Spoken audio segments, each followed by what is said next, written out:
আমি এতদিন মিট করতে পারিনি, তার জন্য খুবই মানে দুঃখিত ছিলাম, কারণ আমার গৃহপ্রবেশের পুরো টিম যতবারই হল ভিজিটে গেছে তারা মানে সকলেই জিজ্ঞেস করেছে তিতলি কোথায়।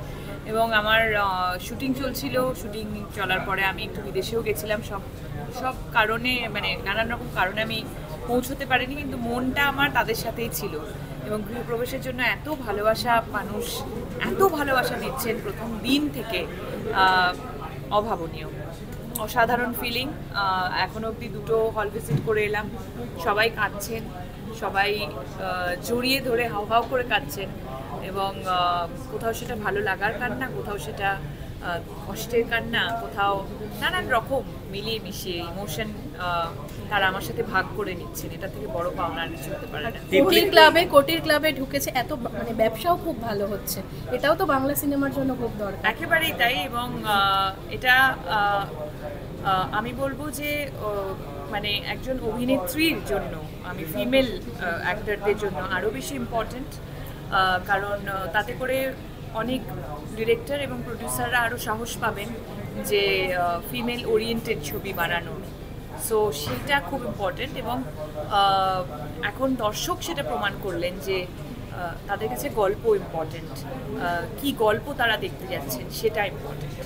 তিতলিকে নিয়ে যাপন কেমন ভাবে চলছে এখন এই মুহূর্তে দাঁড়িয়ে, যদি তোমার প্রশ্ন? তিতলির যাপন শেষ হয়ে গেছে, তিতলির যাপন আমি করে ফেলেছিলাম শুটিংয়ে, এবং শুটিংয়ের পর আমার কাছে সেটা একেবারেই হিস্ট্রি হয়ে যায়।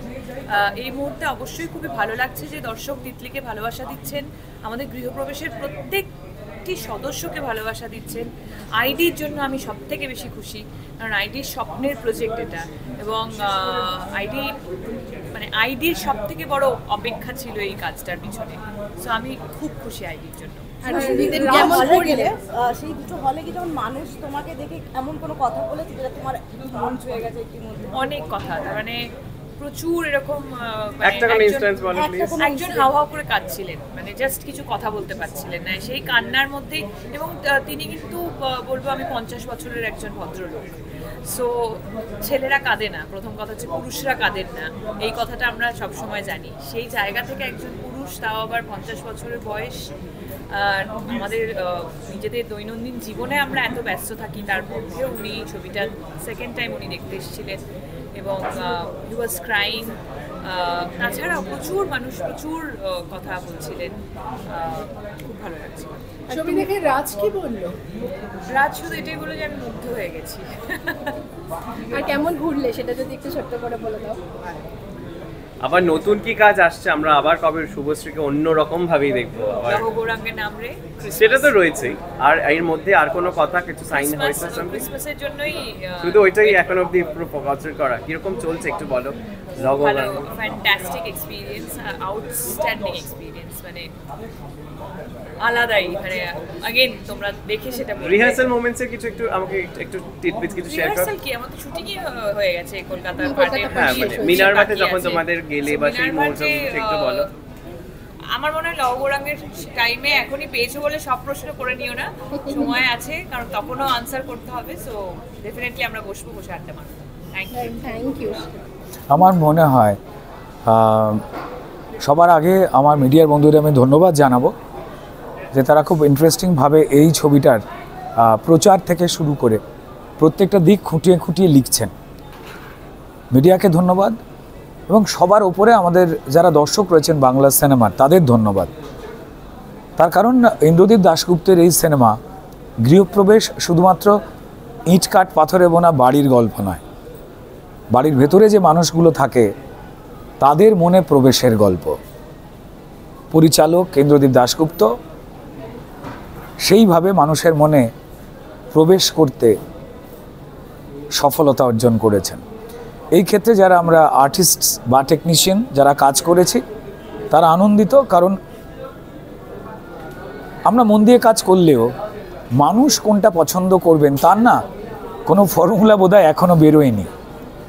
কোনো সাকসেসফুল ফিল্ম কী কারণে সাকসেস পেল সেই মনের খোঁজ করতে গিয়ে আমরা অনেক সময় সেই ধরনটাকে তারপরে অ্যাপ্লাই করার চেষ্টা করি, কিন্তু মানুষ নিজেরা টিক মেরে দেন যে আমরা কোনটাকে পছন্দ করছি।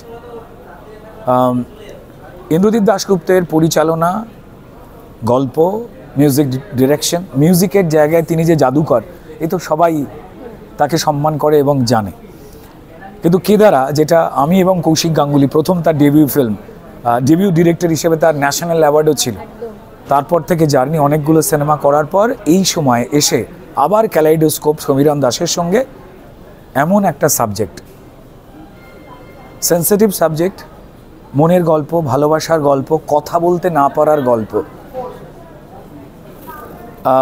কৌশিক গাঙ্গুলির মতো দুধে পরিচালক এবং অভিনেতা, সোহিনী সেনগুপ্তের মতো পর্দা ও মঞ্চের এত বড় একজন শিল্পী স্নেহা রয়েছেন, তার সঙ্গে সঙ্গে আমাদের সত্যজিৎ হয়ে ওঠা জিতু কমল, স্নেহা রয়েছেন, একের পর এক মানুষ, এবং তার সঙ্গে আমি এমন একটি চরিত্রে, এই বাড়ির এই গল্পের একমাত্র চরিত্র যে বাইরের জগতের যে খারাপ দিকগুলো আছে, ভালো দিকগুলো আছে, সেগুলোর মধ্যে আষ্টে পৃষ্ঠে তার একটা যন্ত্রণার জার্নি।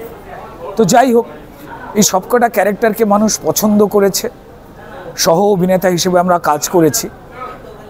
কিন্তু একটা সিনেমা, সেখান থেকে কোন চরিত্রকে নিয়ে মানুষ বাড়ি যাবেন, আমরা যে ফর্মুলায় দিই না কেন সেটা মানুষ ঠিক করেন। ঠিক তেমনই এই সিনেমা থেকে আমাদের শুভশ্রীকে শুভশ্রী হয়ে নয়, তিতলি করে মানুষ হৃদয়ে নিয়ে বাড়ি ফিরছেন। ক্রমাগত প্রজাপতি বড় হচ্ছে, তিতলি মানে প্রজাপতি, ঋতুপর্ণ ঘোষের তিতলি সিনেমার শুভশ্রীর পারফরমেন্স মানুষকে মুগ্ধ করেছে। আমরা যে যাই অভিনয় করি না কেন, প্রোটাগনিস্ট গল্পের মূল যে চরিত্র, সেখানে এত অসাধারণ চলন, ডেডিকেশনের সঙ্গে আমার মনে হয় যে শুভশ্রীকে তার নিজের কাজের সঙ্গে সঙ্গে প্রতিযোগী করে তুলেছে। শুভশ্রীর জন্য বেস্ট অফ লাক, এমন একজন দাপুটে অভিনেত্রী আমরা চাইছিলাম, আমরা পেলাম। বাকিদের কাছেও আমরা সেই প্রত্যাশা রাখবো, বাকি আমাদের যে অভিনেত্রী বন্ধুরা রয়েছেন, এটা কোনো প্রতিযোগিতার ব্যাপার নয়। বাকি অন্যান্য যে বাংলা সিনেমাগুলো রিলিজ করেছে, আমরা গৃহপ্রবেশের তরফ থেকে, আমাদের ইউনিটের তরফ থেকে তাদেরও সফলতা কামনা করব। আমরাই চাইবো সেখান থেকে এমন এমন পারফরমেন্স তারা দিক যেখানে বাংলা সিনেমা আরও সমৃদ্ধ হয়। গৃহপ্রবেশের জয় আমাদের বাংলা সিনেমার যারা আর্টিস্ট, টেকনিশিয়ান এবং দর্শক, তাদের জয়। চাইবো যে বাংলা সিনেমা আরও বেশি করে সমৃদ্ধ হোক। প্রত্যেকেই ভালো থাকবেন, প্রত্যেকেই লিখবেন এবং দেখবেন, বন্ধুদের দেখতে বলবেন। সব থেকে বড় কথা, যাদের নিয়ে আমরা কিন্তু করি, আমাদের মায়েরা, জেঠিমারা, মাসিমারা, যারা অনেক ভেবে চিন্তে একটা সিনেমাতে যান, তারা জড়িয়ে ধরছেন তিতলিকে, যেন সংসারের ভেতরে যে না বলা কথাগুলো রয়েছে, তিতলি তার মুখ দিয়ে তাদের অনেকগুলো কথা বলে দিয়েছে। হয়তো এই গল্পের সঙ্গে তাদের ব্যক্তিগত জীবনের মিল নেই, কিন্তু না বলা কথার সঙ্গে তো মিল রয়েছে। আমরা চাই বাংলা সিনেমা মানুষের গল্প বলুক, মানুষ এইভাবেই ভালোবাসুক আমাদের। ধন্যবাদ।